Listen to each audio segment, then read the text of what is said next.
What do you believe today that you didn't believe before? Is learning that NASA was a psyop, that evolution may be wrong, and we could be living on an enclosed system, a stationary plane. The Luciferians run the planet. There's no doubt in my mind. And these people are sick. They eat children. They hate human beings. They try to torture and kill the most innocent from God, which are children. They got to be brought down. You can never let them get away with this. You have to fight till your last breath. They're not slowing down to spiritual war. We better all wake up really fast.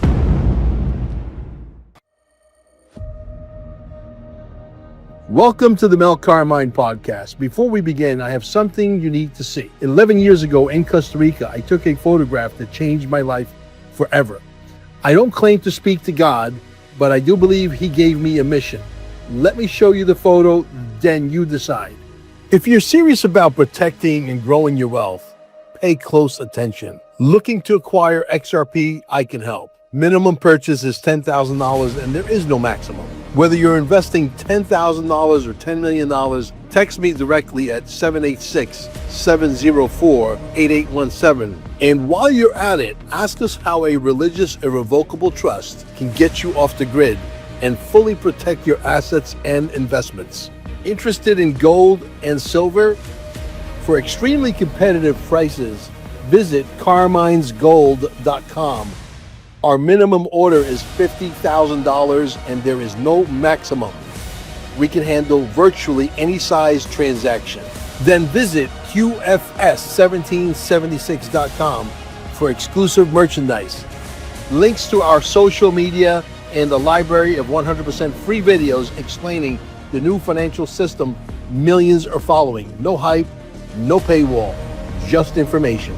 Don't miss our 5-star documentary everyone is talking about. Dear Mr. President, show me the money. Visit dearmrpresident.net and ask yourself, what if we show you irrefutable, irrevocable evidence in our movie that everyone with a social security number is worth hundreds of millions of dollars? Do we have your attention? The link is in the description below. Finally, join our official Telegram groups and be aware of fake Mel Carmine accounts. If anyone tells you that you must register your XRP with the so-called quantum financial system, it's a scam. Now subscribe and share this episode with someone you care about. Turn up the heat on these scammers and let's get to work. Also, scan the QR code and opt in so you don't miss any amazing workshops at Staying Alive in Cape Canaveral. Now, here's your host, Mel Carmine. Well, guys, I don't think that this guest needs an introduction. Everybody in the world knows who he is at this point. He's blowing up. Like he's figured out the sweet spot on YouTube, on Rumble, how to stay under the radar. Maybe they like Mexicans, they don't like Italians. I don't know what the fuck to tell you, except he's allowed to grow. Some people are allowed to grow. And if you're from Brooklyn, you might get fucked. You know what I mean?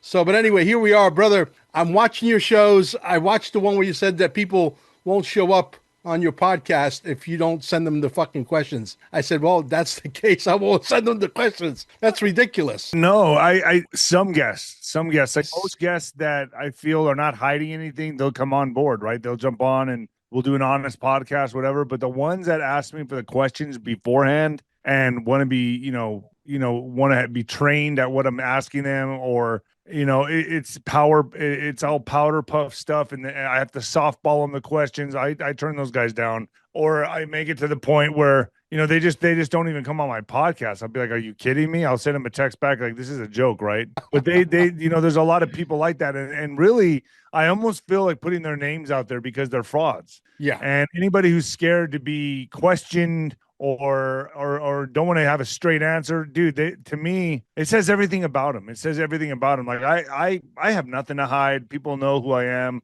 Yeah. I bared my soul on podcasts before. I was just on Soft White Underbelly. I mean, dude, it's like, if you have nothing to hide, you have nothing to be ashamed of, then, just be, the authenticity is like, nobody has that anymore. And 100%. I'm tired of it. People are trying to hide or be somebody for somebody, try to be somebody or something they're not. I'm just tired of it, dude. And they're trying to pull one over on the people. And honestly, I'm glad they don't come on my podcast. Yeah, 100%. Brother, I got to ask you the question. Are you still holding XRP? Yeah, I got extra. Of course I do. Awesome. Awesome. Well, Yeah, you've had a lot of very interesting guests over the years on your show. How have they shaped who Nino Rodriguez is today? Are you a flat earther? Do you think that there's land on the other side of the ice wall? Do you think there's another civilization? You think they have technologies we don't have? Has that had an influence on you in any way? I think for the most part, nobody really knows, but we know we've all been lied to. Right. No doubt. We know that, right? And we know that this world is been controlled by a Luciferian agenda. We know that. I know that. I also now, I kind of left the Bible and come right back to it throughout all these years. And I look at everything like this. I've been looking into pre 1900s Bibles, literature of that nature to find truth because I feel like the knowledge has been lost. I feel like if you could find anything in the 1700s, 1800s, I feel like I felt like they knew a lot more than we know today. I think everything's been hidden from us. I know giants walked the earth. People have been excavating sites in the 1800s and putting them in the paper that they've been finding 8-foot, 12-foot giants. These beings exist, which guess what? Throws a monkey wrench in evolution. So to me, I believe we live in a enclosed system. I believe we live on a stationary plane as far as I can tell. I don't know the shape of the earth. I believe in outer space. I look at outer space. I can see planets, whatever. But I think NASA's been lying to us. I think the CGI, most of it's CGI, and we did not go to the moon by any stretch. I think they're trying to figure out how to get out of this enclosed system. When you talk to Luciferians or people that have been around these type of people, they say what they're trying to do is break through the firmament to go to war with God. Like, this is real, man. Like to me, crazy. Yeah, to me, this is like what it all boils down to. It's a spiritual war. Yeah. I believe the Nephilim walk the earth. I believe there's laggard souls, demonic entities all over the place. And this is the true test of humanity. And we've been lied to. I think we've had many resets throughout history, and every time we have a reset, we get amnesia, and we have to relearn everything again, and then that's when they just lie to you. They just totally continue. Hey, okay. Yeah, let me ask you a question. Are you going to the Storm Summit? Are you going to be the MC there again? I'm not going to be the MC, but I'm going to go. So I'll go shake hands and then just say what's up to people and probably get in and out of there. Okay. But I mean, it looks like there's a lot of big names. I see Roseanne, Tina Peters. Yeah. Mark Cook. I see Tina Peters. James O'Keefe. We got big names. Santilli. Yeah. Sheriff Mack. Bolsonaro. Sheriff Mack. Wayne Allen Root. Stephen K. Bannon. Yeah, I didn't, I said no to one, so that's why I'm not on the right. But that gives me, I like it better like that because I like to gamble, and I want to be able to just bounce in and out. I've already, I did the first one. I was the host for the first one, and that was cool. Yeah. This one, I just want to bounce in and out and come as I please, come and go as I please, go backstage. I like to just be kind of free. Right, I don't like to be held to anything. Right. Well, Trentus Evans is going to be there on stage with me and Louis Herms and a couple other people. That's going to be a pretty cool panel. Yeah, all those dudes are cool, man. I love everybody that's going to be there. Absolutely. So let's talk about your boxing career. If you had succeeded in your boxing career, would you be like the Mike Tyson story minus the bankruptcy? Where do you think you would be if you had been like a knockout king? Well, I was a knockout king. I did succeed. Yeah. So I don't know what you mean. I mean, like if you would have continued and there was no drugs, no alcohol, no bullshit in the way, I wouldn't be where I'm at now. I know that. It'd be a completely different story. And I don't know what that would have been. Maybe I would have crashed and burned and died anyway. I mean, I was on a collision course, to be honest with you. It was not pretty. It was a lot of stress, a lot of tension, a lot of adversity, a lot of anxiety. I started hating everybody and everything around me. I was sick of boxing by the time I was about 28 to 30. I was already sick of it. I was, I felt like I had slave drivers, not managers, not promoters. It was like slave drivers. I didn't trust anybody around me. That was probably the big thing, to come up and be 10-0. 15-0, 20-0, 25-0, 30-0, 35, 36-0. That's a huge accomplishment, man. I don't know anybody else really, honestly, in the division that could do. Not many people have done what I've done in boxing already. And I have the most first-round knockouts than anybody in history. 34 big knockouts out of 36 fights says a lot. And to be honest with you, I know I accomplished a lot in boxing, but my destiny wasn't to be heavyweight champ of the world, although I won every single belt up to it. I don't know. I mean, I came back. I got knifed in the throat, right? I died with an overdose twice. That just shows you where my head was at. Overdose on drugs, still drinking alcohol, got knifed in the throat. Just talk about turbulence, just complete chaos. And then I come back for 2 fights. I lose those two both. So my unblemished record gets blemished. And then I win my last and final fight and throw out my back where I need emergency back surgery. So if I never would have threw out my back, believe me when I tell you this, I would have never stopped boxing. And I'd probably be a punch drunk idiot right now if I would have never stopped, because I just wouldn't have known when to quit, and I would have never taken no for an answer. But when you throw out your back, you get old overnight, dude. Like, you're done. Like, it's it, bro. I didn't know that. I thought, well, I've had broken hands, I've had hurt knees, other injuries, I've gotten over those. No, when you throw out when your back is done, like an L4, L5, S1 fusion, dude, it's maybe you can play golf like Tiger Woods, when he's not even really doing anything now. But to box and have that mobility and agility, you cannot be the same fighter. Sure. And that was it. Like, I have a cage in my spine. It's over, dude. It's just game over. So to say that I wasn't a success in boxing, well, yeah, if you look at like being the heavyweight champion as the success, okay, I missed the mark. But everything else, there was nobody with better hand speed than me. I was a dangerous puncher, probably the best puncher out there in my era. Yeah. No doubt about it. Best left hook, best right hand. I mean, nobody can handle my power. Nobody. And that I'll go to the grave with. And I know that I was. Were you in your prime in boxing when Mike Tyson was coming up? I would have loved to see you. He was. Well, I'm the one that got Mike Tyson back in the ring. Interesting. So when I was training, he came to watch me, and he hadn't stepped foot in a ring in 7 years. When he was watching me, he got excited, jumped in the ring with me. We started training together, working out together, and he got real excited, man. And that's the kind of power and talent that I had, man. Like, I could just light up a room, dude. And so now it's just transferred over to podcasting, I guess. But I look back on my career, and although I could stare at my belts here. I got one here, I mean, I could look at belts, but I also see a life of turmoil, chaos, unhappiness. I was never happy boxing. It was never. People saw you as dollar signs. It's not just that. It was the expectations, man, that I had myself and other people put on me.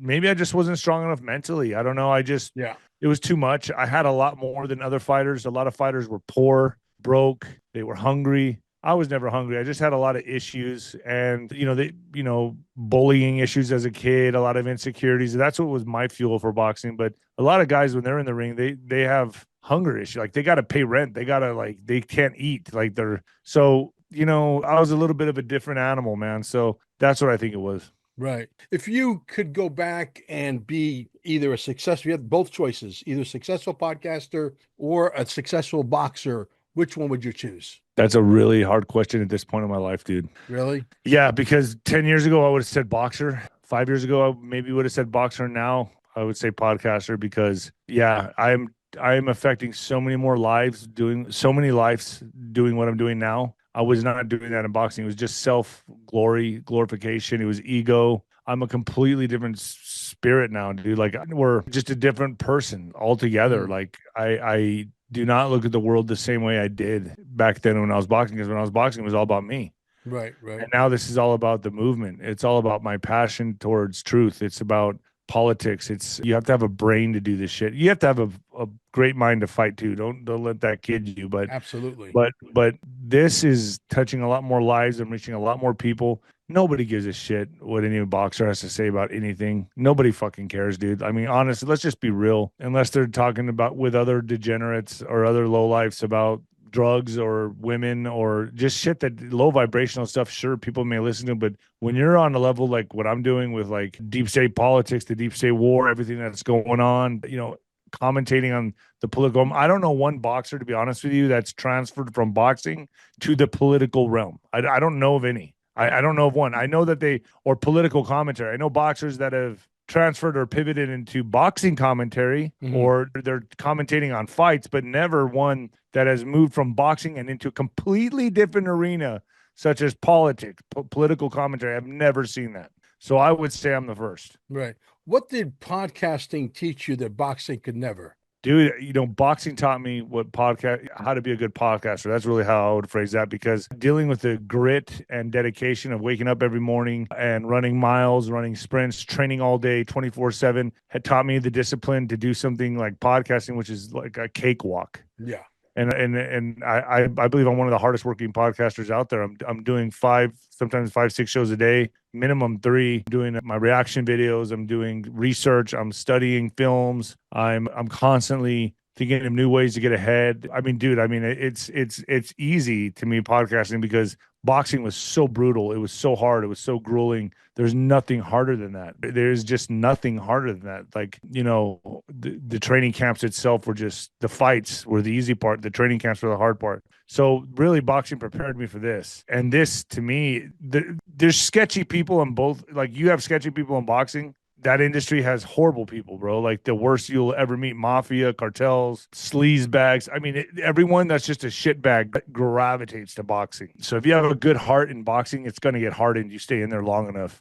But podcasting, dude, there's a lot of shitbags in this too, man. Oh, you know? yeah. I Sure, go there, dude. You've seen your part in that, right? You've seen your take. You got your take on that. So no doubt about it, dude. There's some real, people that poach guests, people that, want to find out. Dude, everyone's competing with each other at the end of the day. It's just, it's Hollywood, dude. It's just another brand. 5 years ago, when you said to your audience that you're going to have Mel Carmine, you got one of the most amazing backlashes. I'm one of the most controversial guys out there, for sure. But let's keep asking, because it's not about me. This is about you. If you had never stumbled upon podcasting, who would Nino Rodriguez be today? Well, let's change that. Podcasting came after I quit drinking. So if I would have never quit drinking, I'd be dead. I'd be dead. Wow. And that's just it. That's just the truth. I'd be dead or in prison. Yeah.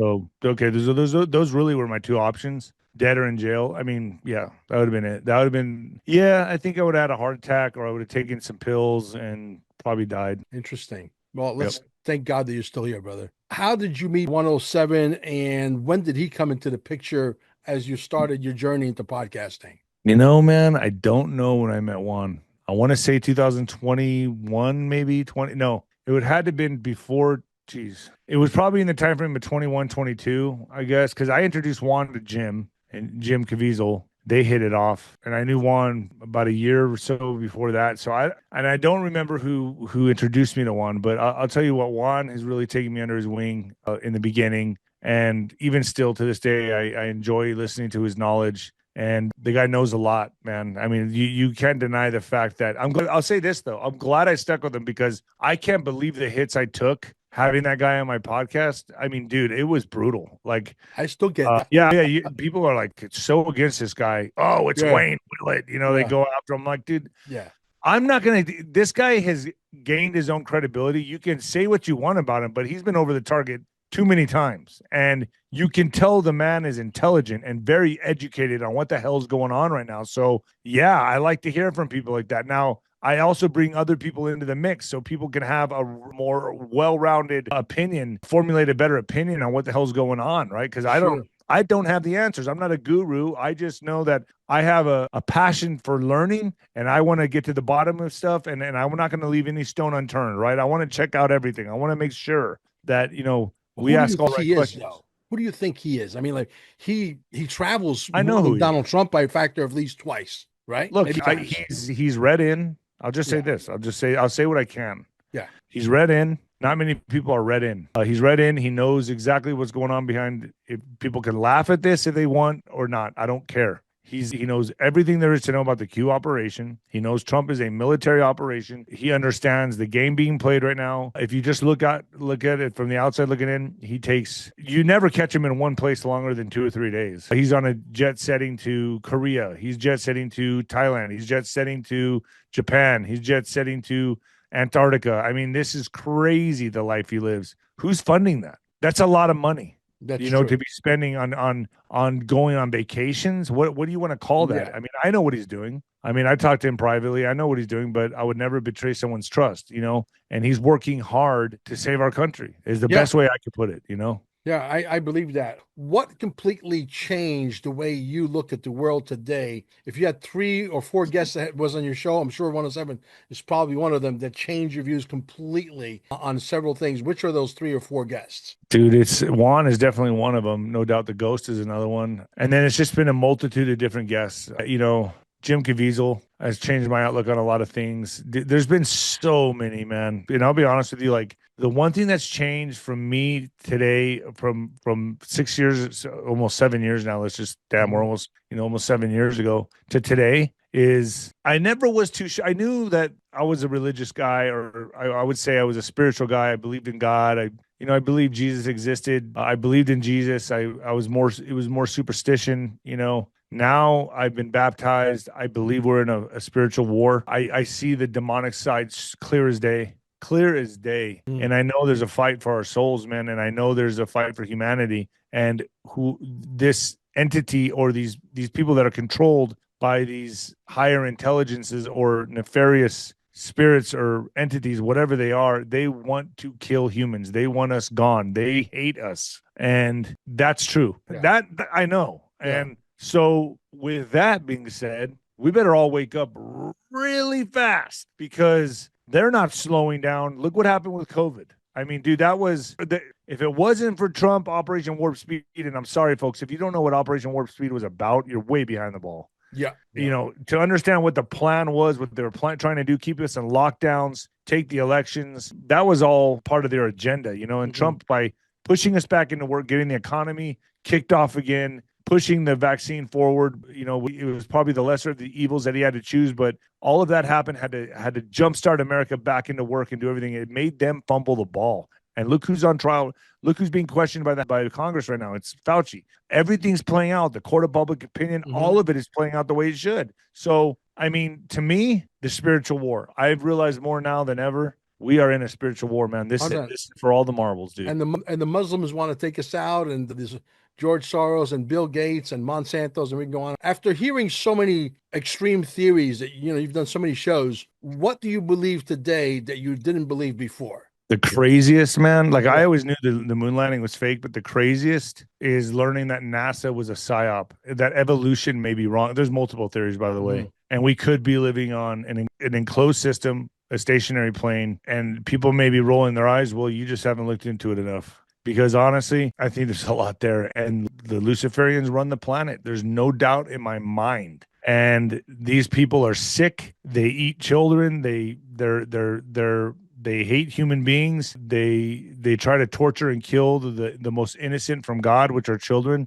These people are sick, and they need to be brought down, bro. And that's why I dedicate my life to this. They got to be brought down. Like you cannot allow. Once you know this, you can never let them get away with this. You have to fight till your last breath. You cannot let them win this. It's impossible. Like when you start learning that our politicians at the highest levels are involved in this shit, there's no way they can be there anymore. They cannot. And people need to wake up to this.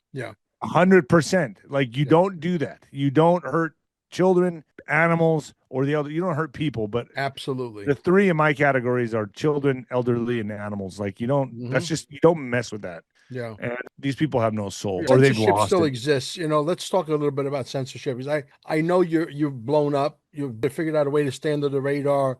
You're beating them at their own game, which is brilliant. You're like Muhammad Ali with freaking YouTube, but how big would Nino Rodriguez be if there was no censorship? Zero. We'd all be big. We'd all be big. Every single one of us would be way bigger. Millions of followers bigger, man. Like I think I'd at least be at cracking at 5-10 million right now. Easily. So every single one of us that's in the movement would be. Yeah. But that you realize then the game would be over. Yeah, but the money that they pay you are scraps. You understand that, right? I know. I totally get that. I trust me. If anyone knows, it's me. Yeah. But what can I do about it? There's not much I can do about it. Nothing. I can just stay relevant. Oh, yeah. What's the biggest thing that you have learned about censorship that most people still don't understand? They want to control the narrative. That's the whole thing. They don't want people waking up to the reality, to the true reality. So the more truth you speak, the more they hold you down. Is that what you're saying? Well, there's certain things they throttle back, right? They don't want certain information getting out there that will shine a light on what they're doing or who they are, or the truths that need to be kept secret, kept hidden. I mean, look at secret societies that, they run the world because they keep things in secret. They have certain knowledge they don't release to the public. So if you don't know how a magic trick works, you're always going to think it's just magic. But once you learn how the magic trick works, it's the man behind the curtain, dude. It's a Wizard of Oz. Yeah. Once you see the little guy behind the curtain, nothing works anymore. They can't do anything anymore. Nothing will work. Once you know the reality, how the sausage is made, dude, it loses its magic. It's over. Exactly. It's just over. Yeah. If we knew how the pyramids were built, if we knew who really about Atlantis, if we knew about the true history of humanity, none of this shit would even, we'd all be like, oh, so we can live to 1,000 years old. Oh, we are eternal souls. There'd be nothing to fight over. What if I told you that the next summit I have at the Staying Alive Wellness Center in Cape Canaveral, I have a team of scientists in Japan that literally landed on my table. I don't know why the Lord keeps landing the stuff on he knows I got balls, bro. My balls are bigger than King Kong. Okay. I will tell you that we have technology right now. Mel Carmine is going to bring it through Staying Alive in Cape Canaveral, either end of October, middle of November. It's coming. I have it. 350-year lifespans. It would never surprise me, bro. I'm not right now. No way. I agree. Let me show you a picture if I can. I know you want to you're pressed for time, but this is important. This is the CEO's now. This is the CEO's. Let me see if I got to be able to find it. This is the CEO's mother-in-law, and then there's an injury also. Someone's arm got really wrecked. That's actually pretty gross. But check this out. Here we go. I found it. Oh my God, this is gonna blow your mind. Let me share my screen with you. This is now. I want you to take a look at her face very carefully, Nino. All right. Do you see my picture? Do you see the picture? Yeah. Okay. Yep. This 7 weeks later is the same lady. Oh wow. Yeah. I mean, she looks a lot more rejuvenated. Yeah. This is her. This is her now. This is the injury. This is a little gross. Okay. This is 5 days. What was that? I'm not sure if it was a motorcycle wreck, whatever, but this is somebody that's related to the CEO as well. And they put this product on him, and boom, 5 days later. 5 days. 5 days. It's a product, like a cream or an injection. I'm not allowed to talk. I'll tell you off camera what it is, but I got it. I'm under non-disclosure, so I got to keep my mouth shut on this one. But it's going to land in Cape Canaveral. As a matter of fact, I got some stuff too that filters out the blood that I think might be good for your mom and dad. And I'll try anything at this point, dude. I know you will. I'll try anything. It's just about, when people tell me, can you take them here? Can you take them there? No, they're not mobile. No, but I'll put you in touch with somebody in Phoenix, Arizona that's got a filtration product. And I don't make money on this stuff. Some things I give away. Okay. It's not all about money. Let's continue with the questions. What would you advise somebody new that's starting out in podcasting? If you had to give them a couple of, tidbits, what would you tell them to do? Authenticity, man. Be yourself. Got to be yourself. Don't worry about anything else. And then have you ever seen that movie, Field of Dreams? Yeah. If you build it, they will come. Yeah. That's the truth. Well, that's it. Mel Carmine is not an actor. I'm just saying, if you build it, they will go. Where you put, where focus goes, energy flows, man. And so when you start, and people and energy, other energies attracted to energy. So movement. Mm-hmm. So when you see something, you want to do something, you just put energy towards that and start building it, and then don't put blockades up. Like, you have to allow other, you got to be able to pivot and adapt and move on. Right. And just keep changing and evolving. You can't just stay, you always got to keep evolving, dude. You cannot stay stagnant. Stagnant is death. You got to keep evolving, keep changing things, even if it's small things every day. You got to keep changing the energy. But putting a pen to paper and saying, okay, how am I going to be a great podcaster? That's just, I know people, dude, that try to build studios and they don't even have an audience. I'm like, what are you putting money into if you don't have an audience? You got to have an audience first. It's so funny you say that. But there are people out there, without mentioning the names, and they're trying. I got to give these people a lot of credit for trying. I want everybody to get a microphone. I want us to be like cockroaches. You're gonna have more success just opening your phone up, and that's a video that went viral for me. I was just opening up my phone and talking into it on my porch. There was no studio, there was nothing. But you know what people saw? They saw real. They saw authenticity. They didn't see some dude trying to do something or trying to be something. That shit doesn't work anymore, bro. That's why Hollywood's dying. Because they can't grasp, they can't understand that nobody gives a fuck about celebrities anymore, dude. The last celebrity, in my opinion, was Michael Jackson. That was it. And then who cares after that? Do you give a shit if you see celebrity? Nobody goes up to celebrity. If you do, that's your thing. But I mean, for the most part, nobody cares. I just made a video that YouTube says, no, you can't go past 500 views because I exposed the food industry. Okay. Yeah. They don't like that. I mean, No. and McDonald's, and they're talking about the cows, and there's not enough cows, and they have contracts with the fucking hospitals. Yeah, they all hold hands together, dude. They make you Hello, sick. The circle, the vicious circle, it's. the cycle. Yeah. I mean, like really, Once you go to the hospitals. hospital, you take their medicine, you go back to McDonald's, you go to the hospital. They just keep you in perpetual sickness and perpetual pharma. Yeah, 100%, I agree with that. yeah. So why are these people like Bill Gates, George Soros, Monsanto's, the people spraying us with chemtrails, all funded by the Obamas and the Soros? Why are these people still allowed to walk the face of the earth? That's What's a good going question, on? man, because I think you got to understand Trump can only do so much. He is the commander in chief. He controls our military. That's just one arm of the globalists. Globalists are worldwide.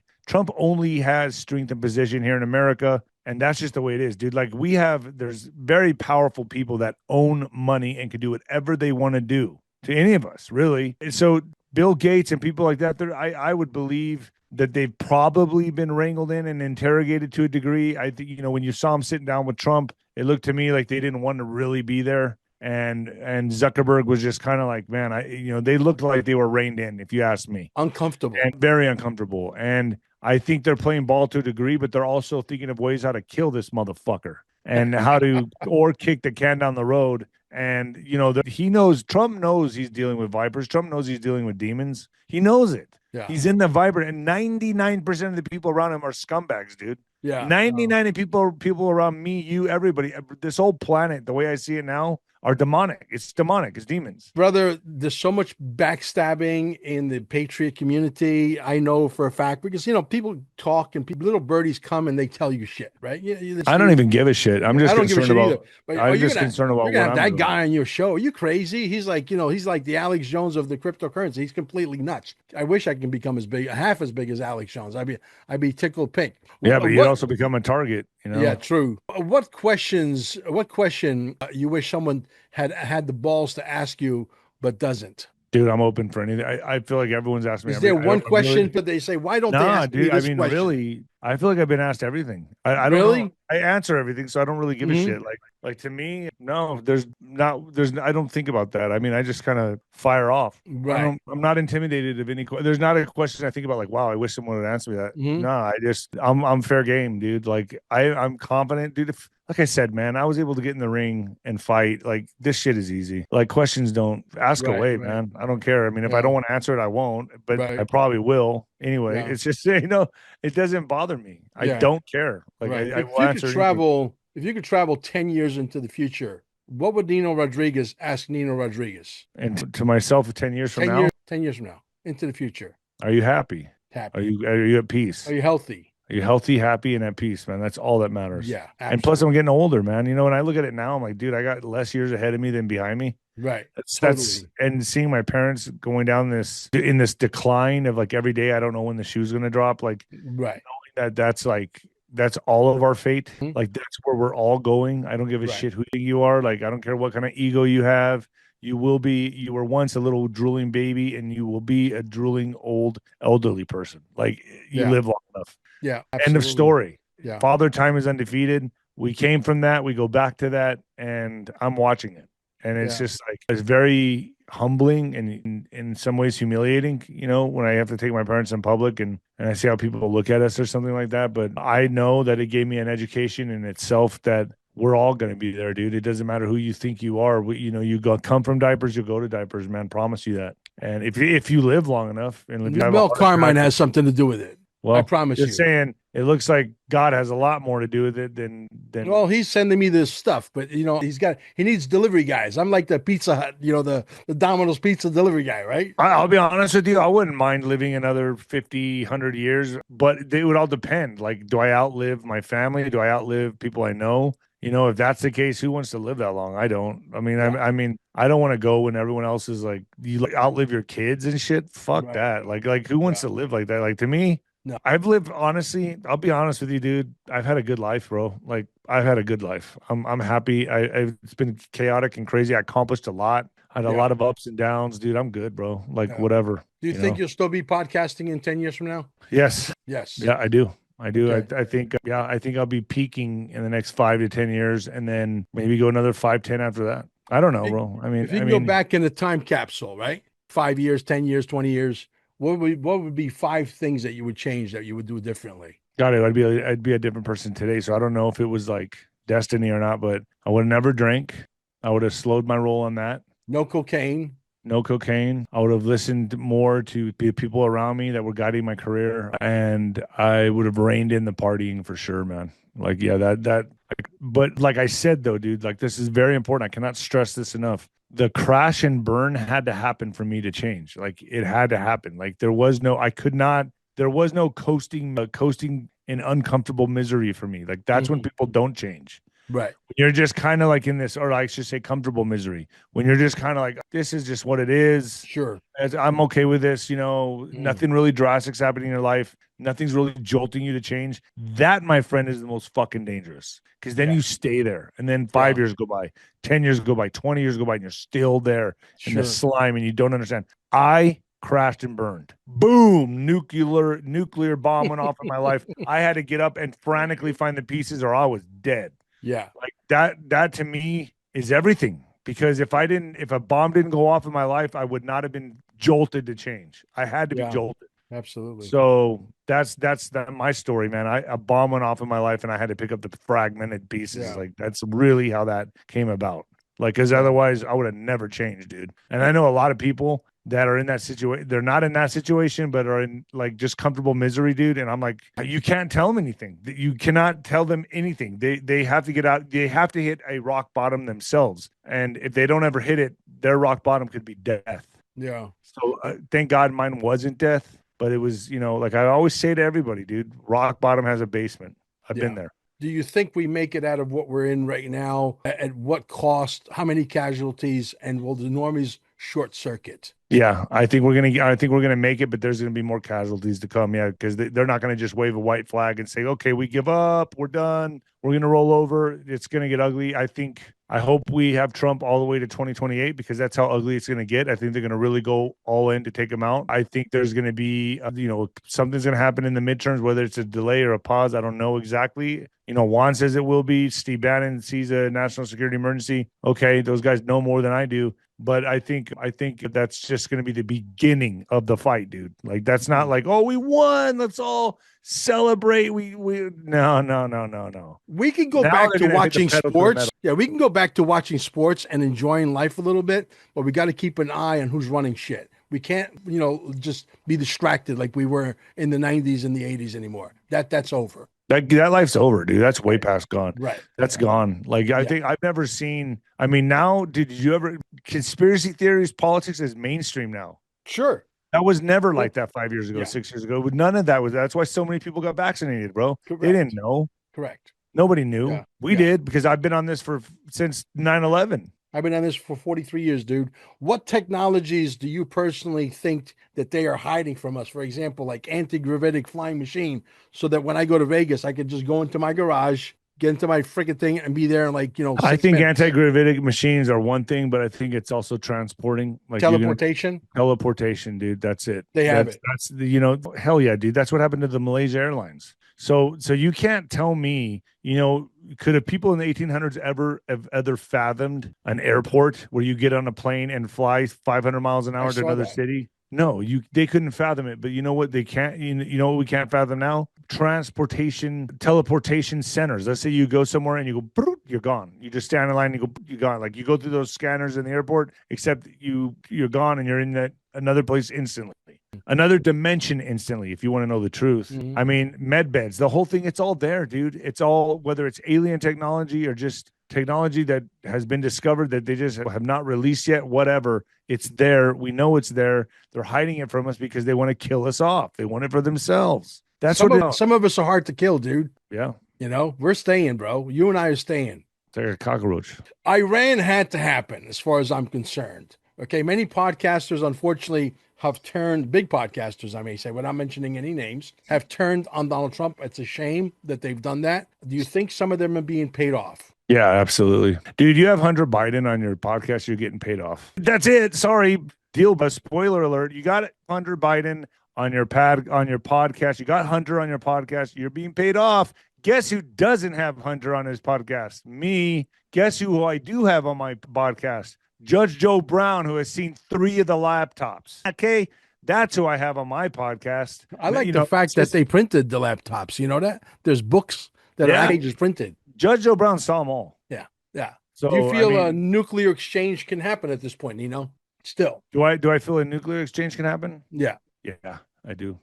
But I don't know if it'll be in our lifetime. I think it's going to be I think it could be before 2030. I think that the way the world's heating up, they sure are itching to do this. And I think we're definitely going to come into a scare event. I don't know when. Could be after Trump's out of office. I don't know, but it looks like they're gung-ho about this, and they may be holding it back until Trump's out. I don't know. I think Trump definitely threw a monkey wrench into the globalist agenda, but I still think, I still believe the nuclear option is there. Okay. I hope you're wrong. I believe we come to a Jesus moment. We'll get on our knees and pray. And I believe that we're going to scathe this one. And I think that's what brings us to that moment. Yeah. On earth as it is in heaven. Okay. We're going to bring heaven on earth. We're going to clean everything up 100,000% better than 3,000 years ago. Pristine. So when the reset happens, will Nino Rodriguez be podcasting while he's on the road in some big $3 million RV podcasting while you're visiting, I'll always be podcasting. I'm taking my audience with me on my journey, dude, for sure, because they've been with me from the beginning. So I'll be taking them all the way. And whoever's joining on now, I welcome all of them, dude. It's like the life of Forrest Gump, dude. Like everyone can be a part of it. Yeah, I'm not hiding nothing from anybody, dude, at all. That's one thing about me. I will be transparent, especially in a world of AI and bullshit. People want transparency and they want authenticity. That's why people love you, bro. Yeah, I don't know any other way to be quite honest with you. And I don't know where I developed that. I don't know where I got that. I don't know. I never, ever put on a show for anybody. I mean, I was the kid in school that was like, why are you late? I don't know. I just didn't feel like coming to school. And then they go, you got to go to the office. I'm like, please, I love the principal. And they'd send me in there and I'd go hang out with the principal and like file papers for him. And then he'd be like, where are you going? I'm going to leave school. Why are you leaving school? Because I'm sick of school. I'm going to go home now. Yeah. Stop that kid. And I'd be like, I take off running. Like did not give a shit. I don't know why I was like that, but I was like that. I don't know. Bro, we used to smoke so much weed when we were in high school and take a couple of hits of mescaline and just go in and laugh at all the teachers. Wow. Yeah, and laugh at all the teachers like hysterically, like where your intestines are hurting and you're literally crying that hard. And then we would just cut school. If I had kids today, I don't think I would send them to school. I got to be honest. No, you gotta. I think homeschool, man, if you can do it. Absolutely. But like, now I realize what schooling was all about. It was about putting you in the workforce. Yeah. Being a drone, being a slave to the system, and boy, I saw right through that shit at a very young age. Yeah. What comes after Trump? Rubio, Eric Trump, or Vance? Or do you think Trump can actually stay as president in 2020? What I'm expecting, bro, I'm expecting him to stay. I'm expecting him to stay about 2 years and then step down and hand it off to anyone other than Vance. I don't think it's going to be Vance. I think he's going to fucking throw a changeup, dude. I think we're going to, everything we need to see will be midterms, and then it's going to change the course of 28. And then at 28, I think it's going to be Trump in there still. And then he's going to step down and hand it off to, don't know. Yeah. I don't think it's JD because JD's in with Peter Thiel. I don't see it to be JD. I think JD's deep state. That's just my opinion.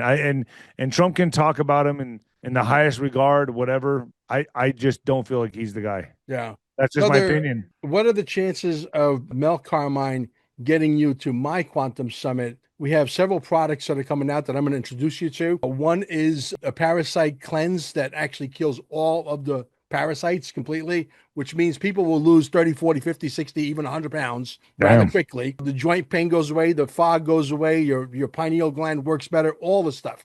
Plus the guys from Japan with the rejuvenation product are going to be there as well. This is huge. Even though we can only fit about 250 people in the room, okay, we're going to be televised all over the world. We're going to literally make them. We're going to put Cape on the map. Towards the end of October, middle of November, the latest. If it's middle of November, I could possibly make it. October, not sure. It might be in New York. Because this product here that I'm talking about, that the lady rejuvenates, we need to get that product immediately as soon as we solidify the deal, which should be this week. I'm open to it. Let's keep in touch. And listen, if it's around November, I could probably do it. So. I want to publicize it way in advance, number one, and I want to get the product to your mom and dad. I want you to say Mel Carmine was guided by God And he was sent to me because my mom and dad are supposed to be here. I would love to see your mom and dad. I want to see my mom survive. My mom is still here on. My mom's here on freaking borrowed time, dude. We all are, bro. You ask Antonia, and she'll tell you. She says, "I'm here on bonus time." She goes, "I should be." She used to smoke like chain smoking, one after another. Okay, 85 years old. She's gonna be 85 October 1st. Damn, God bless her, man. Yeah, I know you're celebrating your birthday right when the summit's right near the summit. I can't. Don't remind me, bro. September 18th. Holy shit, man, dude! Already. Mine's one day before. Why did you make me think of it? Oh gosh. Mine's September 9th. Yours is the 18th. Tina Peters is the 11th. Okay, a bunch of Virgos in this. I'm the last 49, bro. That's my last year's in my 40s, brother. Enjoy it. Let me tell you, when I was up until about 55, I was really, really strong. I'm still strong, but I'm not. I need this product. Let me. I'll tell you, I can't believe how fast it's going, bro. I'm sure Nino's Corner.tv, Nino's Corner.tv, and Nino Rodriguez. He's a big superstar, and he happens to be a good friend of mine. Thank you, Nino, for coming. You got it, Mel. Thank you.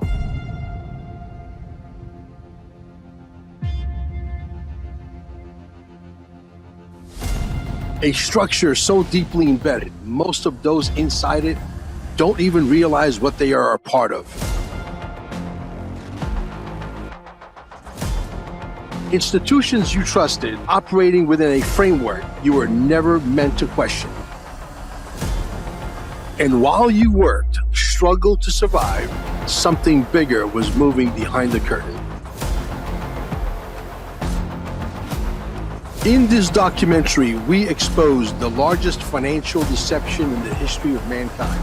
Not with options, but with evidence. Irrefutable, irrevocable, undeniable. This is not about politics. This is about power. This is about control. And most importantly, this is about you. Because the moment you truly see it, the illusion collapses. The distractions lose its grip. The noise disappears, and the question becomes unavoidable. When this film is released, the truth will no longer be hidden. It will be undeniable, uncontainable, unstoppable. My job is to expose it. Your job is to make sure the world sees it. Now, will you have the courage to face it, to share it, to break free from the system that was designed to keep you enslaved forever? Or will you ignore the greatest revolution of our time? The truth is here. You will either stand up and help us dismantle the Matrix, or the Matrix will enslave you and your family for 1,000 years to come. The choice is yours. God knows I did my job.